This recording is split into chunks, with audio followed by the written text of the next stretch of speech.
Hi, my name is Will Curry. I'm a violinist, violist, conductor, um, educator living in New York City. Can you please tell me a bit about your background? Yeah, I grew up in Hershey, Pennsylvania, which is about 3 hours outside of New York City. Um, my parents are doctors, but my dad plays piano and played piano a lot when I was growing up. So the music was always in the house. I started piano lessons when I was 5. Didn't really take though I'm not a particularly great pianist, but I started playing violin and trumpet when I was in 4th grade, um, and played both of those all through high school. When I was in middle school, I switched to viola. All of the violists in the orchestra had quit, and my younger sister was also playing viola at that point, so I switched to viola and played viola and trumpet and sang all through the end of high school, and then decided to focus on viola and went to Northwestern for a viola degree. Spent my time at Northwestern studying viola and also got involved in studying conducting as well. And that's sort of where I got involved in musical theater and playing in pit orchestras for shows and conducting shows. And yeah, and then out of Northwestern is where I sort of got my first job. And what was it like to be trained in the Suzuki method? Yeah, the Suzuki was, it's funny. Since I started playing violin when I was 9, that's actually pretty late for Suzuki. Most Suzuki students start when they're 4 or 5. So my Suzuki experience was a sort of hybrid of traditional and Suzuki teaching. So yeah, traditional lessons and Suzuki lessons sort of combined into one. Since I started piano so young, I had not done Suzuki piano. I had just done traditional piano. So when I started Suzuki violin, I could already read music. So I sort of quickly went through book 1. And then it was a bit more of a Suzuki approach after that, but I was still doing group lessons. For me, at that point, I really didn't know anything about the philosophies of the Suzuki method. I knew just what the repertoire was. And so for me as a kid, it was just about getting through the repertoire. But what I love about Suzuki is that it gives you a whole list. You can see what you're going to learn far in advance. And then in the middle of my studies, when I switched to viola, I was sort of in the middle of the books. I was in book 5, and I switched then to doing strictly traditional lessons. So my Suzuki experience has really been formed mostly actually by my teaching that I do now in the city, and in my work as a teacher, in my training, learning to be a teacher. That's where I really discovered a lot of the inner workings of the Suzuki method and what it means, and how those philosophies apply to teaching as well. But I had a sort of hybrid upbringing as a Suzuki kid. And what was it like to switch from playing in high school to playing professionally after university? Ooh, that was a big adjustment for me. It was really difficult, particularly going from high school to college, and then college into my first professional job. High school to college was a really big adjustment because I had been sort of, there were 3 of us from my high school class who were like the 3 music kids, and we went on to have professional careers. One of whom like sings at the Metropolitan Opera frequently. I mean, it's a really big deal. But the 3 of us were we were big deals in high school. Like we were well known in the music department. We were in a lot of the other ensembles, so I kind of felt like I was really good. And then I got to Northwestern and realized that I had a lot of work to do, and really felt like I got really knocked off my pedestal really fast, which was awesome. In the moment, it was really frightening. And I think it actually is what helped me turn to conducting, is that it was, for a long time, it was sort of my like refuge. It was my place I could go when I felt really bad as a violist. I could turn and focus my energies as a conductor. But then that would sort of build me back up again to be able to go back in and dig into my viola playing. So sort of realizing that I had a lot of work to do when I got to Northwestern was an amazing thing, and taught me really the value of putting the hours in the practice room. It also meant that I had to spend a lot of time years later sort of working through a lot of those emotional barriers that I'd put up to figure all that out. I remember one thing I struggled with in college was intonation and blending in an orchestra. And I remember when I got to New York many years later, I remember being shocked at some colleagues complimenting me on things like that. about saying, wow, your intonation is so great, you play so well with others. And I was like, I truly didn't think that was a strength. So it was actually really great that I had to work so hard in college. And then on the flip side, my transition from college to professional happened so fast. So for a long time, I really didn't have a chance to process it. But I realized my Northwestern experience was really special. It was really a really beautiful community. And we all worked really hard to sort of build each other up. It was a situation where if you saw somebody who did something better than you, the first instinct was not to tear them down. The instinct was to go find out how they did those things so well. So it was a lot of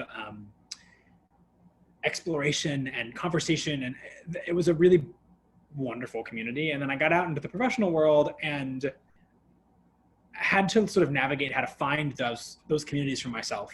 And also had to learn how to develop a little bit of a thick skin is not the right word, actually, to develop my personal sense of what I thought was important. Because at Northwestern, they gave us what they thought was important and we all agreed. So I think the challenge for me was coming out of that program and learning how to define what my priorities were as a musician, as a leader, as just an individual, trying to figure out how to live my day-to-day life and how to direct my career and what choices to make professionally. So it was a really long process of transition, honestly. And part of that was because I got really lucky and had a job right when I left school. So I didn't have to think about it for a long time. I was just like, I'm working. And then as I got comfortable in the theater community, I had to really step back and think about what really was important to me, and figure out what my priorities were as a player and as a professional. What was your career path like? Say that again?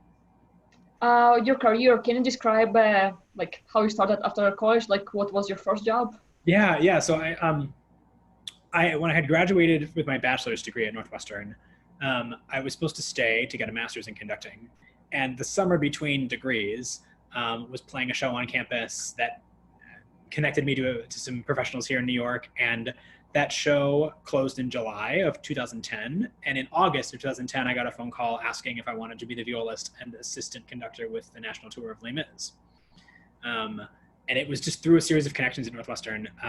And it was kind of amazing. The contractor really went out on a limb and hired two of us he'd never met before out of that program at Northwestern to go on the road with Les Mis. And it was a Cinderella story, like textbook Cinderella story. It was wild that it happened. And then I went on the road with Les Mis. I toured with them for 3 years and conducted the show maybe once every 6-9 months, really not very often. Conducted the show maybe 20 times total over the course of 3 years. And then when that tour closed, the Les Mis company took me to Toronto and I played the Canadian production for 6 months. So that was September 2013 through February of 14. And then that took me to New York with Les Mis as well. So they brought me to the New York company. They brought me to open the New York company in February of 2014 to play second viola and then to be the second assistant conductor because they needed a conductor who knew the show in case of an emergency. And thankfully there were no emergencies. So I didn't actually conduct the Broadway company until about 3 or 4 months into the run. And then once that happened, I was conducting maybe once a month. Did Les Mis for a year and a half in New York and left in November of 2015 to do the revival of Fiddler on the Roof. And was the first chance I got in that production. I got to work with one of my idols. I'd spent so many years listening to those Lincoln Center revival recordings with Ted Sperling as music director, and it actually was that production of South Pacific that kind of showed me that as a violist conductor, I could have a place in New York. When I saw that production in 2010, I actually saw the associate conduct, and he was one of the cello players. So it was a very special thing for me to get to see that. So I got to work with Ted and play under him for the Fiddler revival, which was very special. And then when Fiddler closed, I did the revival of Miss Saigon, which was easily the hardest viola book I've ever played, and a really wonderful challenge. And then when Saigon closed, I did the revival of My Fair Lady at Lincoln Center for a short moment. And about 3 months into that, let's see, 5. In July of 2018, I left My Fair Lady to music direct the Miss Saigon tour and to conduct that full time, which I did up until coronavirus shut everything down. So that's my sort of theater history. Where were you when you found out that Broadway closed because of coronavirus? We were the tour had been playing Florida. So we had done a week in West Palm Beach, and things were starting to look a little questionable as to what was going on. And we went to Fort Myers then the second week of March, and we were playing Fort Myers when Broadway shut down, but we didn't shut down right away. Because of the way the contracts work, the theaters have to decide, for the touring houses, the theaters themselves are responsible for making a call like that. So we were actually one of the last tours to close. We may have actually been the last tour to perform. We performed through the end of the week. We did our full 8 shows in Fort Myers, including our Sunday night, and found out maybe Sunday morning that we weren't going on to the next week. It was all very happening in the moment. Obviously nobody could plan, nobody knew what was going on, and it happened so fast. So I think maybe Saturday of that week, we knew we weren't playing Atlanta, which was supposed to be the week after that, but we thought we still had the booking for the week after that. So we all were kind of like, what are we gonna do for a week? And then we lost that booking last minute. And when we left on Monday the 15th or Monday the 16th to go home, we thought we were only gonna be home for 2 weeks because we still had our bookings in South Florida. And then within a few days, those got pulled. And then a week later, the company had closed. Because we were only supposed to run through the end of June. We were actually supposed to close next week. But it wasn't necessarily a shock that they had closed the tour, because it was, once we realized that we were kind of in this pandemic for the long haul, it made sense. There's just so much uncertainty with these local presenters that it makes sense that they had to close. But it was honestly the strangest experience I've ever had. And especially because we were waiting for we were waiting for the theater in Fort Myers to decide whether we were going to close or not. We would just show up to work every day, not knowing if we were going to perform. And it's one of those theaters where there's a couple of theaters around the country where to get to the pit orchestra, you have to walk into the audience to get there.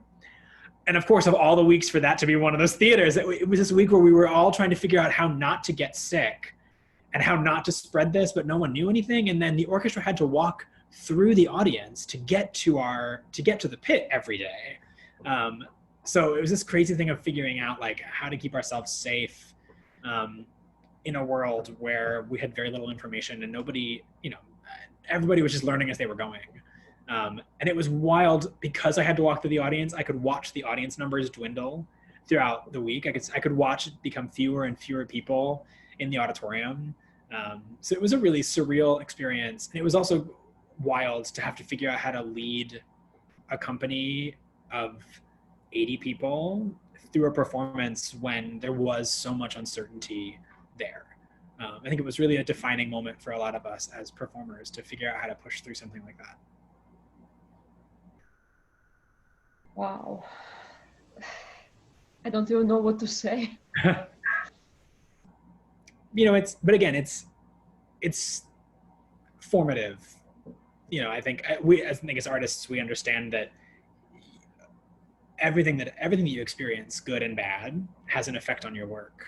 And to be honest, like while the show felt like it was sort of spinning out of control that week, it is because of the anxiety we were all feeling, we were all pouring it into the work.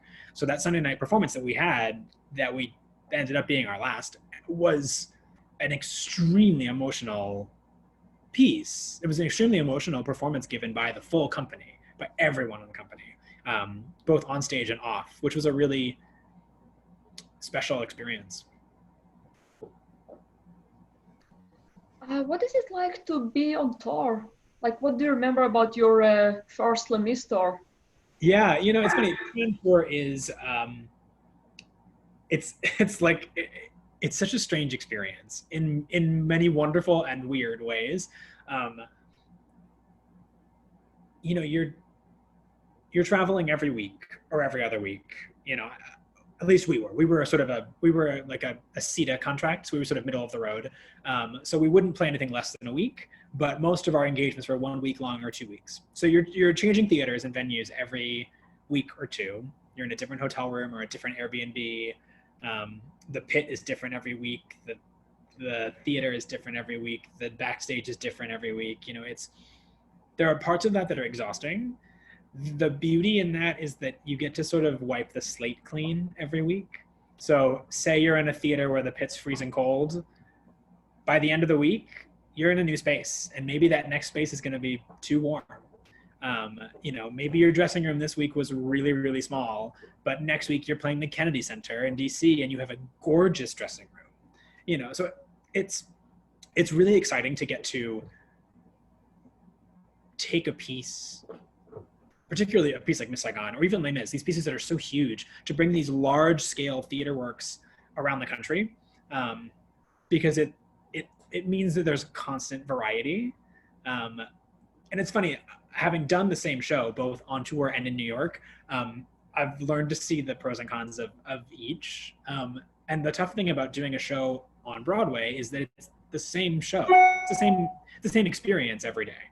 You know, the audience is different and the actual performance is slightly different, but the theater is always the same. You know, the challenges that the theater itself presents are always the same every week. You know, you have much less variety, but when you're doing a show on Broadway, you get to have your life in New York. You know, you get to have your friends and the community that you've built around yourself. You get to have your other artistic experiences that you've curated around playing shows. But when you're on tour, you don't get that nearly as much. When you're on tour, you're part of sort of a pre-arranged family, right? The 80 people that you travel with become your family. They become your best friends and your best enemies, and they're the people that you eat, sleep, drink with, everything. It just becomes your entire community. And there is something really beautiful about that. There's something really wonderful about getting to experience the same show with the same group of people, with very little change, for a long period of time, because it really, really deepens the experience of the theater. It also has its own challenges, right? Because you don't get a lot of variety in terms of who is around you. So like, if you're annoyed by your neighbor, you're going to be annoyed by your neighbor for the whole run, you know? Where like, especially in a pit orchestra, you know, on Broadway, there are always subs coming in and out. There's a lot of variety of players in the orchestra, where on tour, it is the same. If you're not picking up locals, which we weren't, we were self-contained, it is the same 14 people for a year. And for me as a conductor, what's beautiful about that is you get an extreme depth of knowledge of the piece. Everybody does, right? And in one of those moments where something goes wrong on stage, it's not just about me to figure out how to fix it. The whole orchestra is aware of what's gone wrong because they know the piece so well. And the beauty of that is that, you know, you really get to create and craft something really down to like the core of what the work is. Where sometimes when you have subs in and out, or if you're working with a local orchestra, your focus is much broader. Your focus is about getting everybody through the piece in a way that makes the most sense and is the most artistically feasible. But when you have your same company, your same orchestra for a year, you can really, really get into the very specific details that exist within the score. And on a personal note, like traveling the country is wonderful. You know, and on Les Mis, we got to spend some time in Western Canada, which I really loved. I mean, Les Mis took me to Toronto, which is one of my favorite places in the world. And it was at a time where it was really, I love experiencing cultures outside of the United States. And it was really special to even just to go to our, like, even though we're so close, it was just great to experience the slight subtleties and differences between the two countries. And, you know, and now especially, it was really powerful to bring a piece like Miss Saigon, which has so much race and American politics embedded into it. It was really special to take that piece around the country, and feel how it was received. Because New Yorkers and New York audiences have a slimmer viewpoint, I think, than the breadth of experience that there is across the country. And obviously, as a New Yorker, I'm biased. Obviously, we think that our viewpoint as New Yorkers is important, but it was really special to take this piece all across the U.S. and experience, how audiences felt about it, and also to share the story with audiences across the country is really special. And you get to see all these places, right? So I'm a big tea drinker. Like, I get to find tea shops in cities all over the country. I'd never been to St. Louis before Miss Saigon, and had a wonderful time experiencing St. Louis. And I'm a foodie, so you get to eat everywhere. You get to have really great food all over the place, and that's one of the best things about touring is you get to just experience the country, and you get to be in a new place every week. So you don't really get bored with the routine day to day, where New York can be a really tough place to live. The funny thing is, though, as soon as you leave New York to go on tour, the first thing that you miss is New York. So they have their pros and cons, but being on the road is definitely a wonderful and weird experience. But definitely something that I've loved to have gotten to do, both as a player and then as a music director.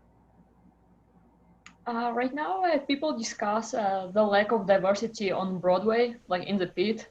Is that what you have experienced, that it's a predominantly white male kind of environment? Yeah.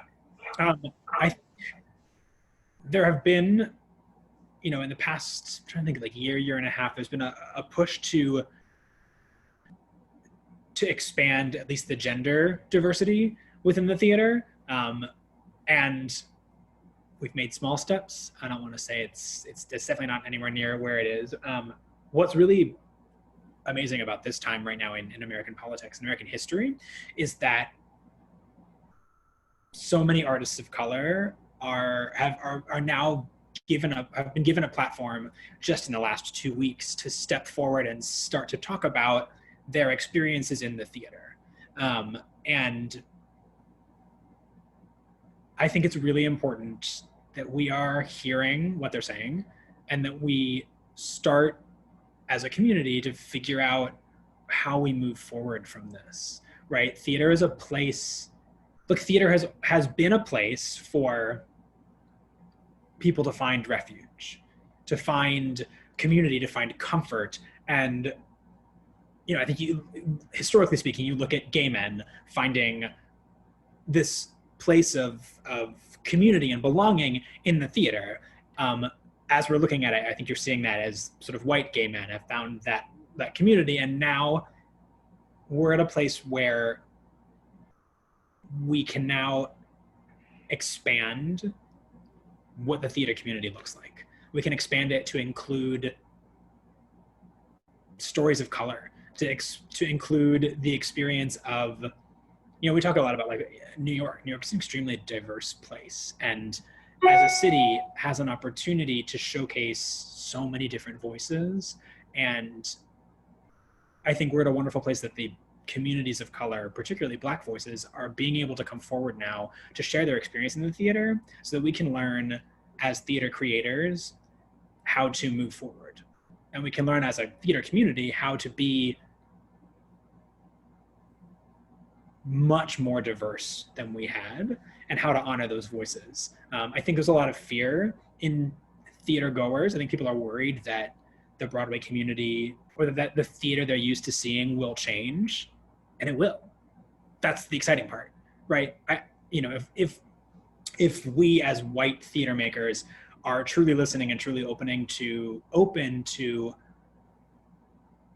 adjusting to and including and uplifting these voices of color, I think it only serves to further enrich the theater world, right? And I think it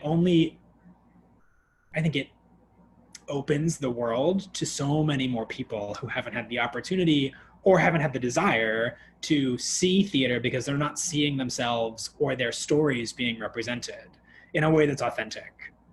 I think that the most beautiful thing for me about doing Miss Saigon is that while there are problems with the piece and issues with how it's presented, I got to be surrounded by a community of non-white theater makers, of non-white performers, and I got to be exposed to their stories in the industry, their successes, but also the roadblocks they faced, the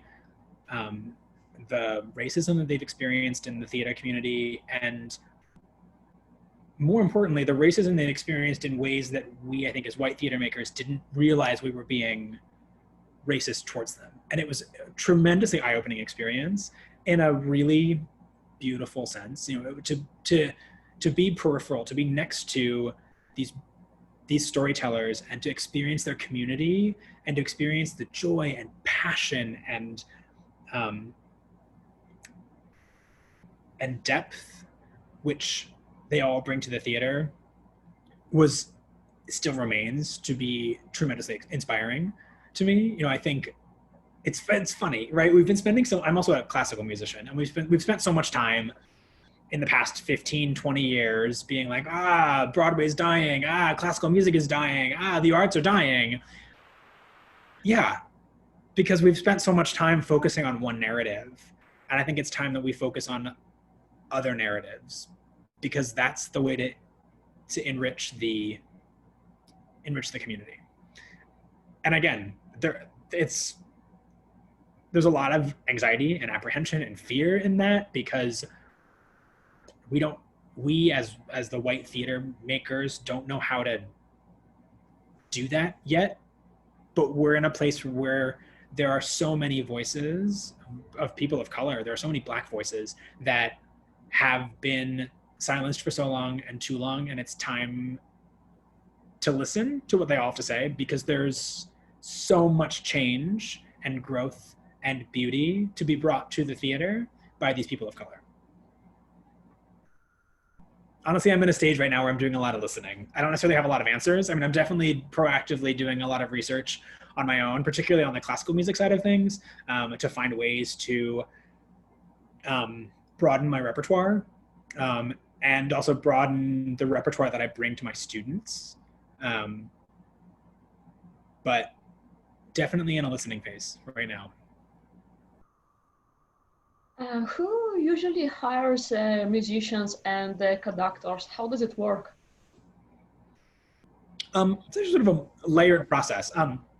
Most of the musicians are hired via a contractor. So there'll be a contractor or a music coordinator who is in charge of hiring the orchestra. The conductor is often hired by the creative team, in many cases the music supervisor. So for Miss Saigon, we had two supervisors. The one was the music supervisor sort of for Cameron McIntosh. He's one of the supervisors for Cameron McIntosh's company. And he's the one who had supervised Les Mis and Miss Saigon on Broadway. And then we had an American music supervisor who was the conductor for the Broadway production.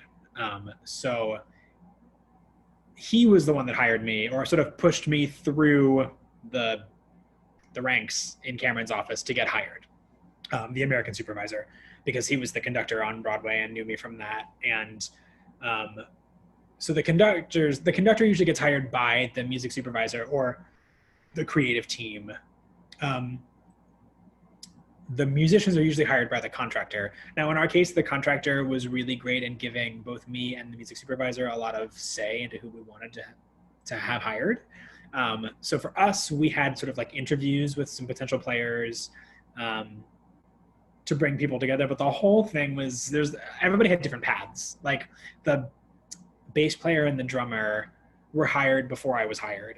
So when I was hired for the role, it was like, great, these two guys are going to be your rhythm section. and my associate conductor was also hired by the music supervisor, but they knew that I was in support of that. But like the concertmaster, most of the string section, actually, I had a lot of say in hiring them, but I'm also a string player. So, that kind of makes sense. Some people we hired purely based on their resume and by word of mouth. Some people we hired because we like looked up a YouTube video they played. Some people we hired because the contractor said, I really like this person, you should go with them. So usually it can be really anybody anyone in the music department really can bring anyone else in. Like our flute player came as a recommendation from my associate conductor. When he left the show, his replacement actually came from a recommendation from the guy that played the Key One book on Broadway Saigon. So a lot of it is sort of word of mouth. But when it came to hiring, the contractor, we have a very good relationship. So I could call the contractor and say, hey, so-and-so's leaving the show. I would love to consider this person. So it can be the music director, it can be the music supervisor, it can be the contractor. Any of those three people typically can bring someone into the show. For shows that have larger string sections, a lot of time the concertmaster can have a say in who they want hired for their section. So it can be a whole wide variety. Or like, I think in shows that have like large brass sections, for example, the lead trumpet player might be the one, excuse me, here we go. The lead trumpet player may be the one who hires the rest of the brass section. There's a lot of collaboration within the department about how things are, how people are hired.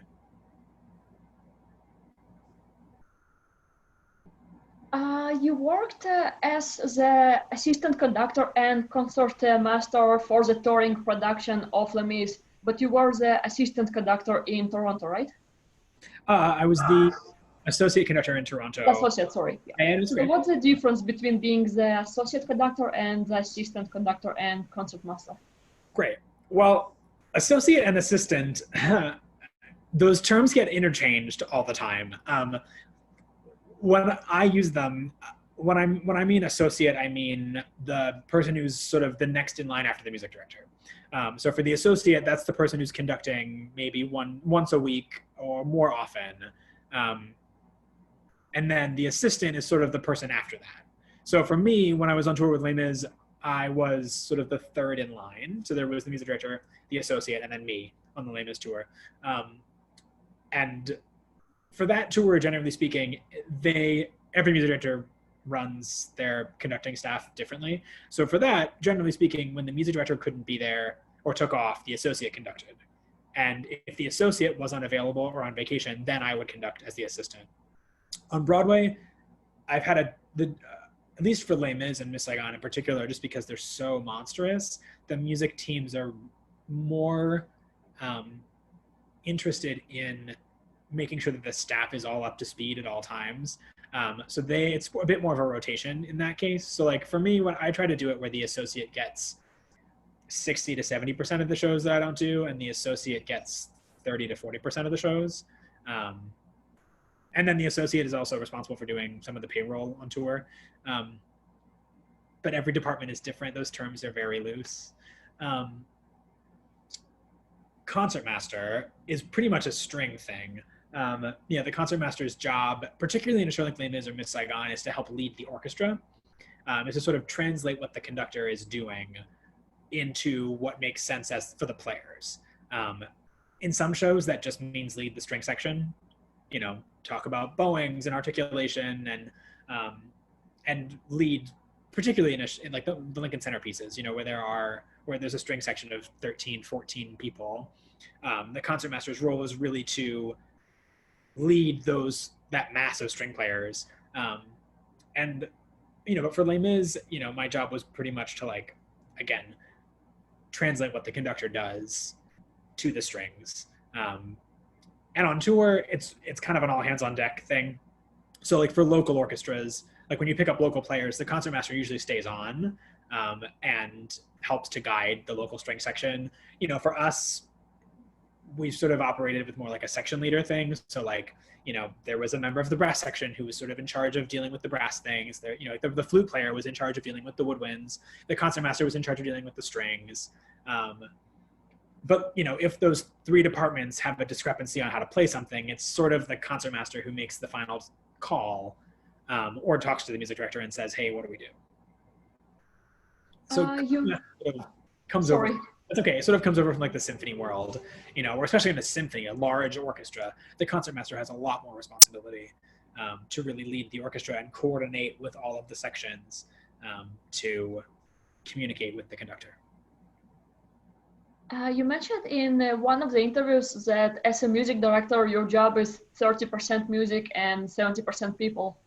Can you tell me more about that? Yeah, well, I feel like 30% music is an overstatement. I feel like it's 10% music, 90% management. It is. I think all of us have different styles of leadership, and we have different styles of what we focus on and what we don't. Through my experiences on tour and as a player, I definitely came to my music director position with a lot of ideas of how I wanted to run the orchestra. And it's a lot of people management, because you have to develop trust amongst your players and amongst your cast. And in a show like Miss Saigon, I think the score is so deeply woven into the fabric of the storytelling. So I was trying to interweave the orchestra with the cast. And so it's very much about creating a workspace that is open and understanding, and creating a space where people trust you and are willing in the heat of the moment to follow you and to go with you. But also for me as an artist, like as a viola player, like I have big ideas as a player, and I want those ideas to be respected. But I also want to make sure that they are serving the piece in the best way possible. So I really try to give my players a lot of responsibility. Some people love that, some people hate that. It just depends on what you want. But I really love to give my players a lot of room to interpret. But also, like on a practical level, like I'm not going to tell my flute player how to play something because she clearly knows how to play the flute better than I do, right? So like I think of my role as a conductor as being someone, as it's actually a little bit like parenting. Like I really think of my role as a conductor as being the parent, that I want my musicians to be able to express themselves, and I try to set boundaries. So I say, here's the world that I want you to live in, and you can go all the way up to that edge. And then as soon as it goes outside the boundary, then hopefully we've created a level of trust that I can say, hey, I love the choice you made. Maybe bring it back just 10%, because it conflicts with the lyrics. It conflicts with the storytelling. It actually conflicts with another part in the orchestra that I think is more colorful or more important. And so it really is very much like 90% people management, and figuring out how to create a space where people feel comfortable talking and sharing what they need to share to do the best work possible. And to bring back what we talked about earlier with, with this new push, that's not the word I want to use, with this platform now for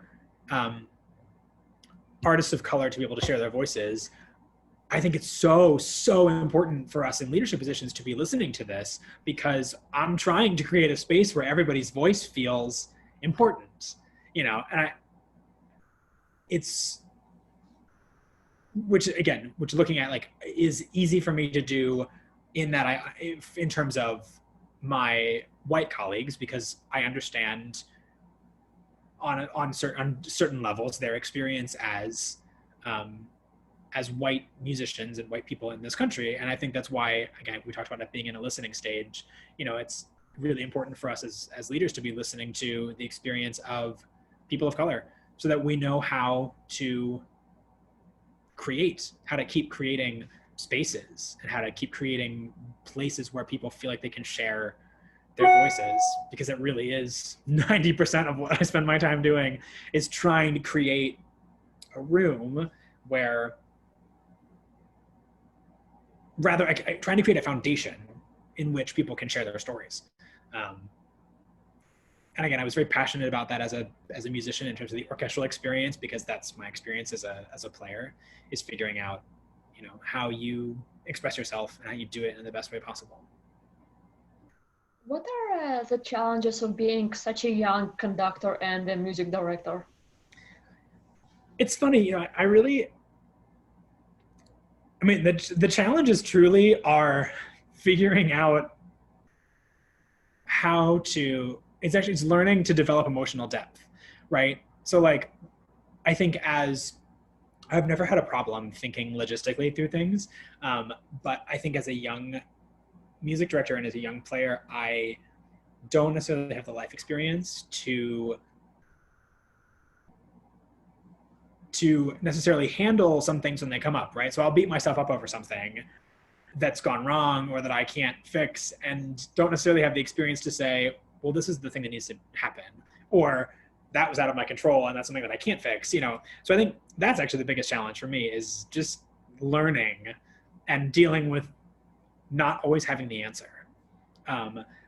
It's funny, I think when I went into this, I expected local orchestras, local contractors, when we had to pick up local orchestras, I expected them to be, even some of my players in the band, I expected to be sort of unwilling to listen to me. Unwilling because they didn't want to see, a young gay boy in front of them telling them what to do. And I was worried also because the majority of my traveling orchestra, particularly the ones that I took when we had to hire local members, the people that we kept, the travelers we kept on board, were also young. And I was worried, like, what are these local orchestras going to think when a group of, late 20s, early 30-somethings are telling these 50-year-old players who have all been playing shows for 25 years what to do, And we as a team really chose to lead with kindness, which is another thing that I've really had to do a lot of thinking about, because I think that we've still been primed in our culture that, in order to get things done, you have to do it by force. And I've been thinking a lot about the strength of softness, the strength of vulnerability. And I made a very clear choice to walk into these rehearsal rooms, not with not with my muscles blazing, walking in to be like, I'm here and we're going to do good work. And sort of walking in with my hand extended to be like, take my hand and follow me. As opposed to being like, you're going to do this. It was one of those, trying to think about how to guide and how to lead through kindness. And it's funny, I was so focused on that now looking back on it, I could see it when I walked into these rooms, these local players. I could see some of them, you could see it in their faces, be like, okay, great, another young kid going to come and tell us what to do. And within 20 minutes of the rehearsal, gone. None of that. There was openness and they were happy to be there.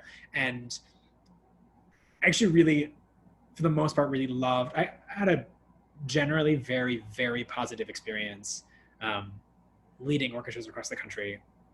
And even if there was definite skepticism, there was definitely people here and there who you could tell it would take them even several days to sort of bring their walls down and be comfortable with me. But by the time we left every single local orchestra, everybody was so lovely and so kind and so positive, and kept saying, both to me and to my boss, the music supervisor, how grateful they were that we were so kind. Because Miss Saigon can be so hard. It's so hard on the players. It's so hard on the actors. It's so hard on everyone. It's hard on the audience. It's an emotional, big, heavy piece. And to have the strength to go there, to that place every day, you have to be able to use up all your energy and not have to worry about conserving your energy for any sort of hostility coming at you from the leadership positions. But I really, I can't necessarily name any specific negative feelings I've received as a young player. I think a lot of the things that haven't gone well for me as a leader, particularly when I first started. When I was when I took over as concertmaster at Les Mis, I was 23 and wholly unprepared to do that. It did not go particularly well, but I learned a lot from that, and that's the goal. But I think a lot of the challenges that I faced as a young musician and as a young conductor and as a young leader really came from inside. It was a lot of me feeling not prepared to do that, or not knowing how to help or how to reach out for help, or, you know, things like that. I'm a generally stubborn individual. So, you know, it's been a lot of learning how to be strong through vulnerability. And that really helped. I mean, it really helped me in my experience with this show. And like, I'm a violist. Like, we're known for being the inner part of the orchestra. And my strength as a violist is making everybody around me sound good. Like, that is my superpower as a viola player. Is my ability to like take my tone and like dig it into somebody else's sound, so that the audience says, wow, the violins sound great. Wow, that horn sounds great. Wow, the cello sounds great. And it's me plus that person. But, you know, and I take a lot of that into my conducting, because I, as the conductor, don't get to make any noise. I don't make any sound at all. So it's really everybody else doing all of the work. So it's my job to amplify what everybody else around me is doing, and to guide them doing that. Will, is there anything you would like to talk about? I don't think so. I mean, I'm glad we touched on the changes that are happening in the Broadway community right now regarding racism in America. I think that's something that is really important, and I think it's really important for audience members to understand that, you know, this is an industry-wide thing, which includes people coming to the theater as well. But yeah, we touched on that. So. Okay, so the last question, it's a bit silly question, but is left-handed conducting common nowadays? I don't want to say common, but I know people that do it. I think the thing with being like, well, the thing with being a left-handed conductor is you just have to make it not a thing. Like, I think what bothers me is when left-handed conductors get on the podium and they're like, I'm so sorry I used my left hand. When they start apologizing for it, like, then it becomes a big deal. But if you just get on the podium, like, that's it. You just do it. Because also, like, if you had asked me that question when I was in college, I would have told you, like, oh my gosh, you absolutely cannot use your left hand. That is not what the textbook says. I would have been very much against that. But ultimately, who cares? Your job as a conductor your strength as a conductor is not about what hand your baton goes in. It's not even about if you use a baton. It is about your ability to communicate. So if you, as a conductor, want to hold your baton in your left hand because that makes you communicate better, great. If you don't want to use a baton because you communicate better without a baton, great. You know, if you have to piano conduct, good for you, because I can't do that. Well, thank you so much, Will. It was such a pleasure to interview you. Thanks so much. I really appreciate it. Thank you.